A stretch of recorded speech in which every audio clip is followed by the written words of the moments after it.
सातारा म्हणजे शांत, सुसंस्कृत आणि पेन्शनरांचं गाव म्हणून ओळख होती.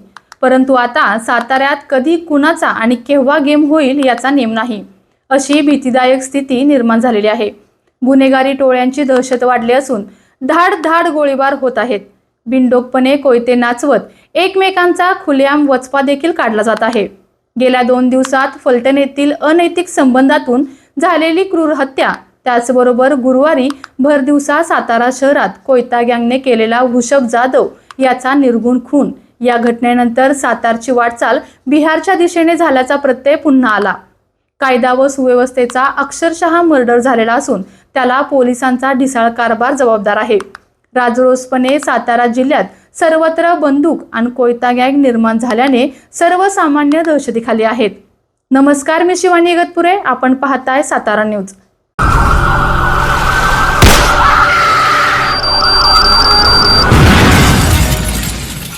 साताऱ्यातील करंजे पेठेतील आंदेकर चौकामध्ये एकावर सपासप वार झाल्याची घटना गुरुवारी वाऱ्यासारखी संपूर्ण साताऱ्यामध्ये पसरली. भर दुपारी घडलेल्या घटनेने परिसरात भीतीचे वातावरण तयार झाले. परिसरातील दुकाने बंद झाली. सर्वत्र दहशतीचे वातावरण निर्माण झालं. घटनास्थळी पोलीस दाखल झाले, परंतु हल्लेखोर तोपर्यंत फरार झाल्याने साताऱ्यामध्ये एकच खळबळ उडाली. त्याचं झालं असं, गुरुवारी दुपारच्या सुमारास एखाद्या पिक्चरमधील गँगवॉरला लाजवेल अशीच घटना करंजे येथील आंदेकर चौकामध्ये घडली. क्षणार्धात एका गाडीवरून 2 युवक आले. त्यांनी एका व्यक्तीवर सपासप धारदार शस्त्राने वार करायला सुरुवात केली. येथील नागरिकांच्या काही लक्षात येण्या अगोदरच त्या मुलांनी सपासप वार करून त्याला जखमी अवस्थेतच गाडीवर घेऊन गेल्याची बातमी वाऱ्यासारखी पसरली. घटनास्थळी बघ्यांची गर्दी झाली. शाहूपुरी पोलीस स्टेशनचे कर्मचारी सुद्धा या ठिकाणी दाखल झाले. अधिक चौकशी केली असता वृषभ जाधव हा शहरातीलच रविवार पेठेतील राहणारा युवक करंजे येथे कामानिमित्त आला होता. यावेळी दबा धरून बसलेल्या टोळक्याने वृषभ याच्यावर कोयत्यासारख्या शस्त्राने हल्ला चढवला. या हल्ल्यात वृषभ याच्या हाताला व पायाला जबर दुखापत झाली. यामुळे तो पळू शकत नसल्याचे पाहून हल्लेखोरांनी त्याला दुचाकीवर बसवून मंगळवार पेठेत नेले. तेथे पुन्हा हल्लेखोरांनी व इतर साथीदारांनी वृषभ जाधव याच्यावर हल्ला चढवला. प्राथमिक माहितीनुसार वृषभ याच्या हातावर, पायावर तसेच डोक्यावर अनेक सपासप वार करण्यात आले. हल्लेखोर हल्ला केल्यानंतर तेथून पसार झाले. वृषभ जाधव याला मंगळवार पेठेत जखमी अवस्थेत नेल्याचे पोलिसांना समजले. त्यानुसार पोलीस मंगळवार पेठेत पोहोचले, परंतु वृषभ हा गंभीर जखमी अवस्थेत पोलिसांना दिसला. रुग्णवाहिका बोलवून पोलिसांनी त्याला उपचारासाठी हलवले. पहिल्यांदा खासगी रुग्णालयात, यानंतर सरकारी रुग्णालयात वृषभला पाठवल्यानंतर वृषभ मृत झाल्याचे घोषित करण्यात आले. वृषभ जाधव याच्यावर हल्ला झाल्याचे त्याच्या साथीदारांना समजल्यानंतर त्यांनी रुग्णालयात धाव घेतली. सिव्हिलमध्ये शेकडो युवक जमण्यास सुरुवात झाली. इकडे हल्लेखोर तेथे कुठे आहेत का याची शोध मोहीम पोलिसांनी राबवली, मात्र पोलिसांच्या हाती हल्लेखोर सापडले नाहीत. वृषभ जाधव याच्या टोळीचा गेल्या काही वर्षापासून दुसऱ्या टोळीसोबत वाद होता. ना तलवार की धार से, ना गोलियों की बौछार से, बंदा डरता है तो सख्त परवरदिगार से. वर्चस्ववादासह इतर अनेक कारणांची त्याला झालर आहे. कारागृहातील भांडणे, जाधव यांच्या मित्राला झालेल्या खुनाचा बदला घेणे अशी कारणे देखील आहेत. 2 टोळ्यांमध्ये वारंवार वादविवाद होत होते. कमालीची खुन्नस त्यांच्यामध्ये झाली होती. पूर्ववैमनस्यातूनच हा खून झाल्याचे समोर येत असून पोलिसांनी हल्ल्याची नेमकी माहिती तसेच संशयित आरोपींची माहिती घेऊन तपास पथके तयार करून रवाना केली. वृषभ जाधव याच्या मर्डर प्रकरणी आप्पा मांढरे, नगरसेवक रवी ढोणे यांच्यासह 11 जणांवर शाहूपुरी पोलीस ठाण्यात गुन्हा दाखल झालेला आहे. या प्रकरणी 5 जणांना अटक करण्यात आली असून वृषभ जाधव याच्या खून प्रकरणी त्याचा चुलत भाऊ श्रेयस दशरथ जाधव वय 20 राहणार रविवार पेठ याने शाहूपुरी पोलीस ठाण्यात तक्रार दिली असून धनराज मांढरे, संकेत मांढरे, अक्षय मांढरे, अर्जुन साळुंके, हैदर अली सय्यद, अतिक शेख, ओमकार कापसे, योगेश चोरगे, दीपक उर्फ आप्पा मांढरे, रवींद्र ढोणे व अनोळखी तिघे याच्यावरच गुन्ह्यात सामील झालेले आहेत.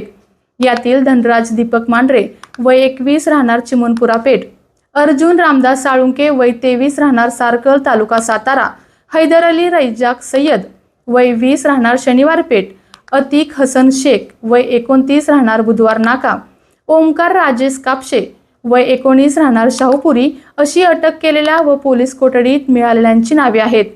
श्रेयस जाधव याने दिलेल्या तक्रारीत असे म्हटले आहे की 3 वर्षापूर्वी राजवाडा येथे जुन्या वादाच्या कारणातून आप्पा मांढरेंवर गोळीबार झाल्याचा गुन्हा दाखल झाला होता.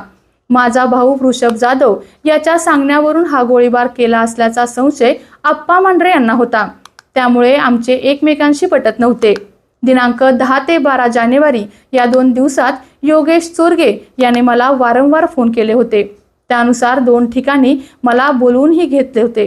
वृषभला समजावून सांग, धीरज ढाणे त्याच्यासोबत फिरू नको, रवी ढोणे सोबत त्यांचे भांडण आहे. आप्पाच्या गँगमध्ये काम करा, नाहीतर आप्पा साताऱ्याचा डॉन आहे. रवी ढोणे व आप्पा मांढरे यांच्यासोबत मिळून आम्ही वृषभला मारून टाकू अशी धमकी देखील दिली होती. संशयितांनी वृषभ याच्यावर कोयत्याने हल्ला केला. वृषभ याला जखमी करून संशयित आरोपींनी वृषभला जखमी अवस्थेत दुचाकीवर बसून आप्पा मांढरे यांच्या घरात शेजारी असलेल्या मोकळ्या जागेत नेऊन पुन्हा हल्ला केला. दवाखान्यात जाऊन पाहिले असता वृषभ याच्या हातावर, पायावर, डोक्यासह इतर ठिकाणी वार झालेले होते.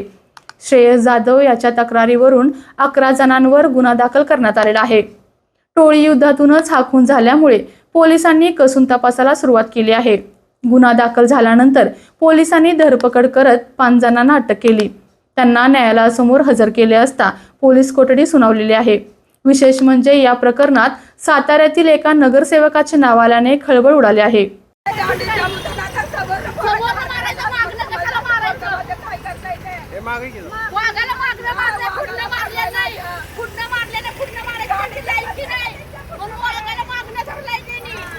गुरुवार दिनांक 22/1/2026 रोजी माझा चुलत भाऊ वृषभ राजेंद्र जाधव याचा निर्गुणपणे आधी धमकी देऊन नंतर फोन करून बोलवून घेऊन त्याला निर्गुणपणे आप्पा मांढरे, रवींद्र ढोणे, योगेश चोरगे यांनी धमकी आधी दिली होती की आम्ही त्याला मारून टाकणार.